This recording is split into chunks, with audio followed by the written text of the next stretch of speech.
तो दोस्तों पहले वाला जो वीडियो हम देखे थे उसमें तो हम लोगों सीखे थे बाइसेक्शन मेथड सीखे थे, रेगुलर फॉल्सी मेथड सीखे थे और आज हम सीखेंगे न्यूटन रैप्सन मेथड। तो ये भी बहुत ज़्यादा इम्पोर्टेंट है, एग्ज़ाम में ये इसका क्वेश्चन आता ही है।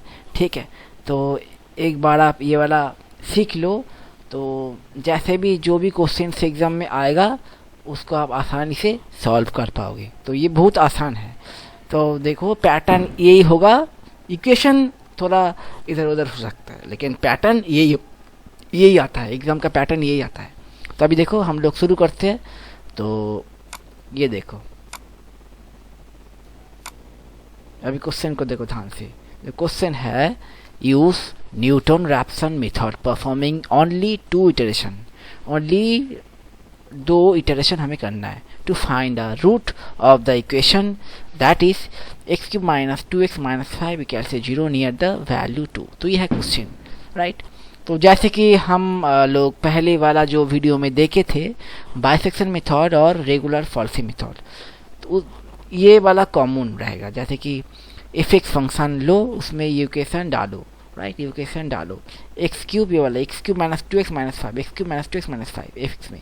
तो आप ट्राई करो पहले एक्स को हटा के 0 देके, एक्स को हटा के 0 देके उसका रिजल्ट इक्वेशन में देखो। एक्स को बदल के 0 किया, यहाँ पे 2 इंटू एक्स को बदल के 0 किया, तो अभी इक्वेशन का रिजल्ट क्या आया -5। ठीक है, ठीक है, putting 0 in the function F x -5 result आया।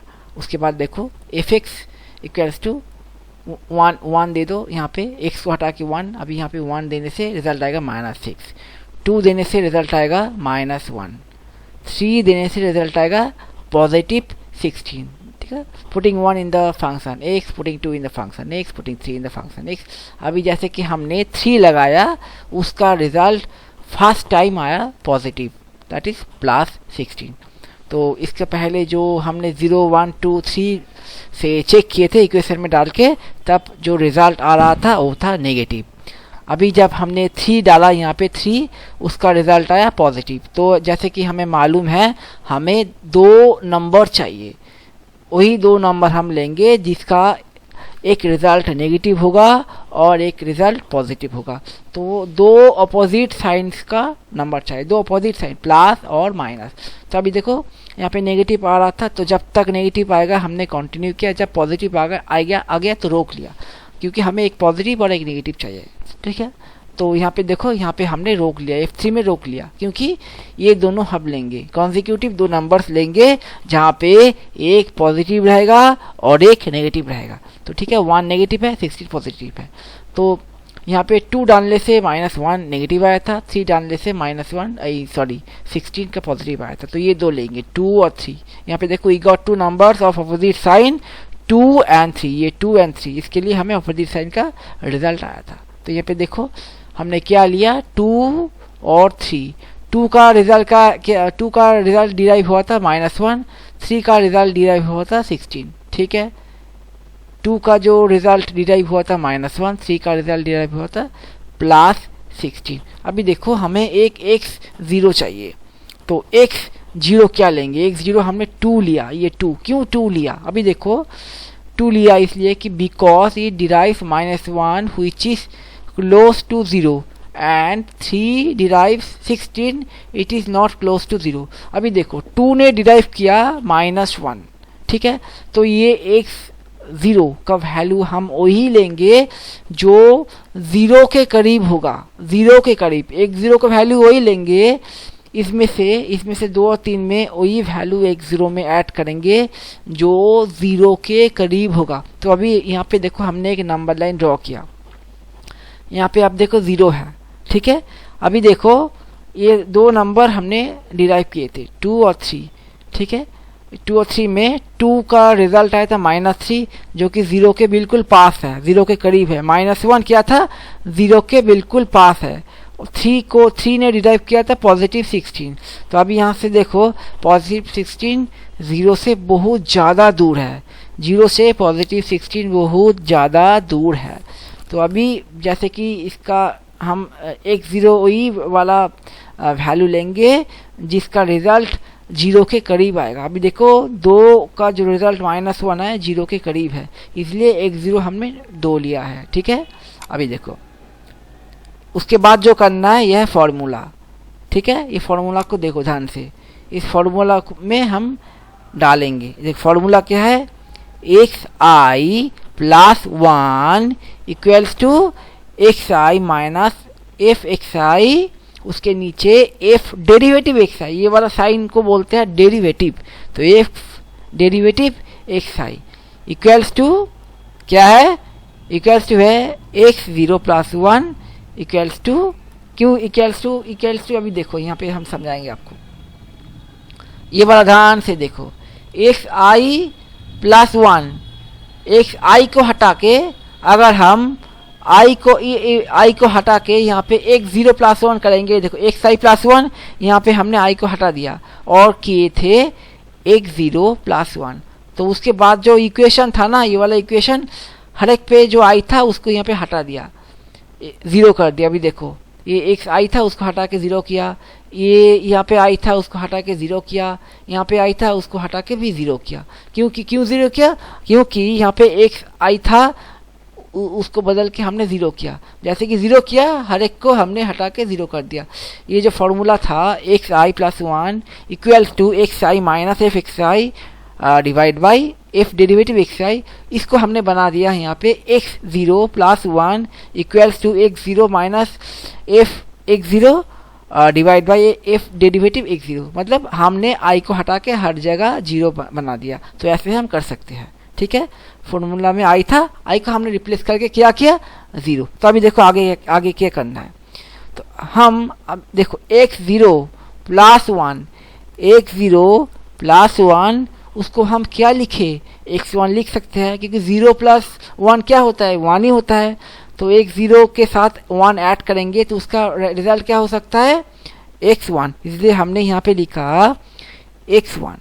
तो x1 इक्वल्स टू ये वाला फॉर्मूला है, इस x0 + 1 को तो x1 लिख सकते हैं ना, जैसे कि बोला 0 + 1 क्या होता है x1 होता है, x0 + 1 x1 होता है, तो यहाँ पे हमने लिखा x1। अभी ये यहाँ पे जो था वही लिख दिया यहाँ पे, देखो x0 minus x0 + f derivative x0 वही यहाँ पे लिखा, तो x1 equals to x0 minus fx0 divide by f derivative x0। तो अभी हमें x0 इक्वल्स टू 2 ये मालूम है हमें, x0 इक्वल्स टू 2, तो जहाँ पे x0 था उसको हम यहाँ पे 2 लिखेंगे। ठीक है, ये x0 इक्वल्स टू 2 कर दी यहाँ पे।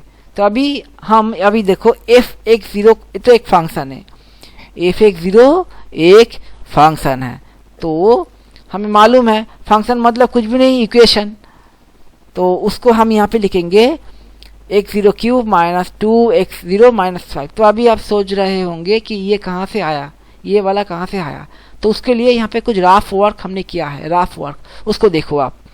fx मालूम है ना, fx equal to x³ minus 2x minus 5, ये तो इक्वेशन है भाई, ये देखो ये इक्वेशन जो हमें दिया गया है, जो हमने इक्वेशन डाल के fx इक्वल टू जो इक्वेशन लिखा था, ये वाला इक्वेशन वही यहाँ पे लिखा हमने। अभी देखो fx equals to x³ minus 2x minus 5, ये इक्वेशन है। अभी अगर हम यहाँ पे x के साथ 0 ऐड करेंगे, x के साथ 0 ऐड करेंगे तो क्या करना होगा हमें, इक्वेशन में भी जहाँ पे x था वहाँ पे यहाँ पे 0 ऐड करना होगा। जैसे कि x के साथ 0 ऐड किए, इक्वेशन में जहाँ पे सिर्फ x था वहाँ पे हमने 0 ऐड कर दिया, तो वही वाला हम यहाँ पे लिखे। अभी देखो ठीक है, fx के लिए तो ये है, fx0 के लिए ये है, तो fx0 में हम क्या बैठा है देखो x³ ये माइनस 2x0 माइनस 5 ये वाला बैठाया। ठीक है, अभी ये वाला डेरिवेटिव समझो, derivative f derivative x0, derivative क्या होता है अभी देखो, f डेरिवेटिव x0 उसका होता है, अभी fx में जो था fx में x³ था ना, ये जो क्यूब होता है ना, क्यूब सामने आ जाएगा, ये क्यूब जो होता है ये क्यूब यहाँ पे क्या होगा सामने आ जाएगा, x³ बन जाएगा 3x। ठीक है, और क्यूब में क्या होगा, ये 3 माइनस 1 जो होता है वो क्यूब में आ जाएगा। ठीक है, तो अभी fx का डेरिवेटिव जो होता है वो यही होता, तो यहाँ पे 0 ऐड कर दिया। अभी देखो 3x³ अभी बटा क्यूब यहाँ पे आ जाएगा, ठीक है, x तो रहेगा ही, उसके साथ ये जो क्यूब है उससे 1 घटाओ 3 - 1 वो यहाँ पे आ जाएगा, राइट। उसके बाद ये माइनस आ जाएगा, फिर 2 × x 2 × 1 1 क्यों हुआ, अभी देखो यहाँ पे कोई पावर नहीं रहेगा तो उसको 1 लिया जाएगा, x के ऊपर कोई पावर नहीं है तो यहाँ पे 1 है, यहाँ पे तो x ही नहीं है तो 0 हो जाएगा, 5 के साथ तो x है नहीं है तो यहाँ पे 0 हो जाएगा। तो ये हो गया डेरिवेटिव, ये यहाँ पे आ गया, ठीक है दोस्तों, राइट। ये देखो x, ये देखो 3x2 0 - 2 × 1 - 0, तो उसको आप कैलकुलेट करो यहाँ पे। उसको कैलकुलेट करने के बाद जो रिज़ल्ट यहाँ पे आएगा, हाँ, वो रिज़ल्ट यहाँ पे आप देखोगे x1 का रिज़ल्ट आ गया 2.1। उसको कैलकुलेट करने के बाद जो रिज़ल्ट आएगा वो है 2.1, ये है आपका रिज़ल्ट। अभी देखो now we got x1 value as 21, x1 का वैल्यू निकाल गया। तो पहले हमने x0 का वैल्यू निकाला था यहाँ से, फिर फॉर्मूला में डाल के हमने क्या निकाला, x2 का वैल्यू हमने निकाल दिया, ठीक है दोस्तों, x1 का। तो हमें जो करना है अभी, लेट अस फाइंड x2, हमें x2 का वैल्यू अभी हमें निकालना है, ठीक है। तो यहाँ पे कितना इटरेशन करने के लिए बोला गया था, यहाँ पे ओनली 2 इटरेशन परफॉर्म करने के लिए बोला गया था। तो पहले वाला इटरेशन कंप्लीट हो गया, आप दूसरा वाला इटरेशन करेंगे। तो दूसरा वाला इटरेशन करते हैं, ये देखो हमें x1 का वैल्यू निकल गया, तो हमें x2 निकलना है अभी। तो let us find x2 now, ठीक है। तो हम यहाँ पे x2 लिखेंगे।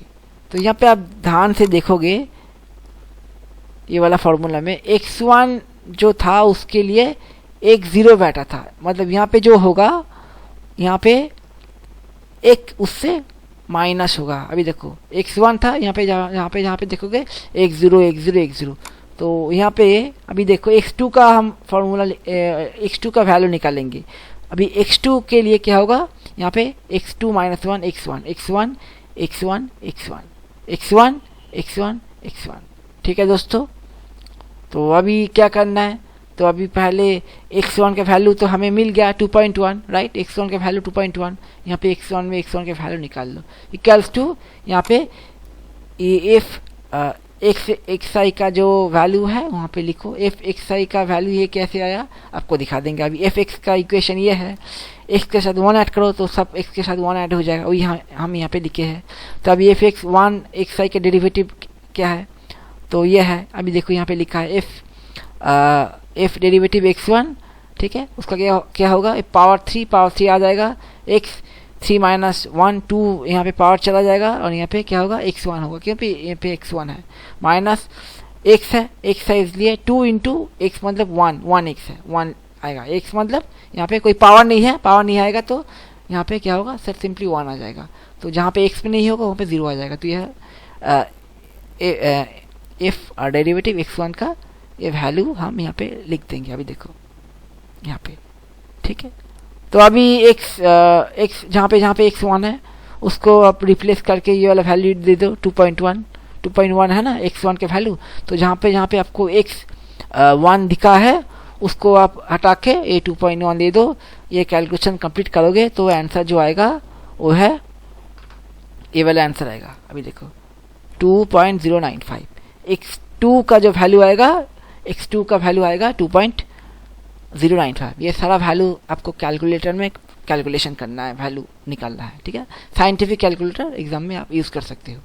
तो वैल्यू आ गया। तो यहाँ क्वेश्चन में बोला गया था 2 इटरेशन कंप्लीट हो गया, राइट। यहाँ पे आ गया x2 का वैल्यू ये है 2.095।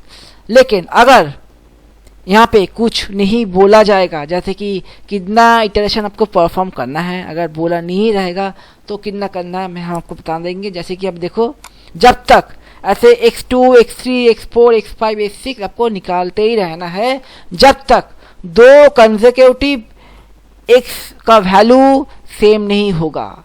जब तक 2 कंसेक्यूटिव x का वैल्यू सेम नहीं होगा तब तक निकालते रहो। अभी देखो आंसर इतना तक ही है, लेकिन जैसे कि आपको बोला अगर कितना इटरेशन परफॉर्म नहीं करना है, आपको दिया गया है तो आपको कंटिन्यू करना है। अभी देखो हम x3 निकालेंगे, उसका वैल्यू भी सेम है 2.095, x2 का वैल्यू भी 2.095, x3 का वैल्यू भी 2.095, मतलब x3 के बाद हम स्टॉप कर देंगे। अगर हमें यहाँ पे कितना इटरेशन परफॉर्म करना है नहीं बोला गया, तो जब तक दो वैल्यू सेम नहीं होगा तब तक कंटिन्यू करना है। जैसे कि यहाँ पे देखो x2 का जो वैल्यू हमने निकाला 2.095 और x3 का वैल्यू बाद में निकाला वो भी 2.095। देखो दो वैल्यू मैच हो गया, तभी x3 के बाद स्टॉप कर देंगे, ये फाइनल है। तो चलो x3 को थोड़ा एक्सप्लेन करते हैं। जैसे कि यहाँ पे 2 इटरेशन बोला गया है, आपको 2 ही परफॉर्म करना है, ज़्यादा परफॉर्म करके आपको अपना एग्जाम का टाइम खराब नहीं करना, क्योंकि आपको मार्क्स जो मिलेगा वो 2 इटरेशन करने के लिए जो 6 से 8 मार्क्स अलॉट है वही मिलेगा, उससे ज़्यादा नहीं मिलेगा। तो बाकी का फालतू के टाइम मत वेस्ट करो। तो अभी मैं आपको 3 वाला भी दिखा देता हूँ, क्योंकि अगर यहाँ पे 3 बोलेगा या तो अगर आपको एग्जाम में बोला जाएगा कि कितना इटरेशन करना है वो नहीं लिखा रहेगा, तो आपको ये मैच करना है 2 वाला, ठीक है। ये 2 वाला x का रिजल्ट आपको मैच करना है। अभी देखो ये वाला, तो now let us find x3। कैसे निकालेंगे? Same formula, x3 equals to यहाँ पे एक कम होगा, x3 minus 1 that is x2 minus f(x2) divide by f derivative x2। तो ठीक है, यहाँ पे आप ग्राफ वर्क देख लो। तो अभी x2 को आप वैल्यू दे दो, ये वैल्यू आपने निकाला x2 का, यहाँ पे x2 में बैठा दो, माइनस यहाँ पे ये f(x2) का फंक्शन का जो, ये देखो f(x2) का फंक्शन का जो आया है वो यहाँ पे बैठाओ। अभी ये डेरिवेटिव x2 का जो वैल्यू आया है वो यहाँ पे बैठाओ। अब ये कैलकुलेशन करो, जहाँ पे x2 दिखाई पड़ेगा वो x2 निकाल के 2.095 डाल दो। डाल के अभी इस इक्वेशन को सॉल्व करने के बाद आपका जो वैल्यू आएगा रिजल्ट, वो है we got x3 as 2.095 which is same as x2 2.095। आपको लिखना है ऐसे, we got x3 as 2.095 which is same as x2 2.095. So x2 equals to x3 equals to 2.095 and this is the nearest root of the equation. So हमारा nearest root of the equation आ गया, ठीक है, क्योंकि x2 और x3 match हो गया। 3 iteration करने के बाद हमारा इसका रिजल्ट आ जाएगा, लेकिन एग्जाम में 2 ही इटरेशन करने के लिए बोला गया है, इसलिए 2 से ज़्यादा मत करो। अगर कुछ नहीं बोला जाएगा तभी मैच करवाओ, राइट।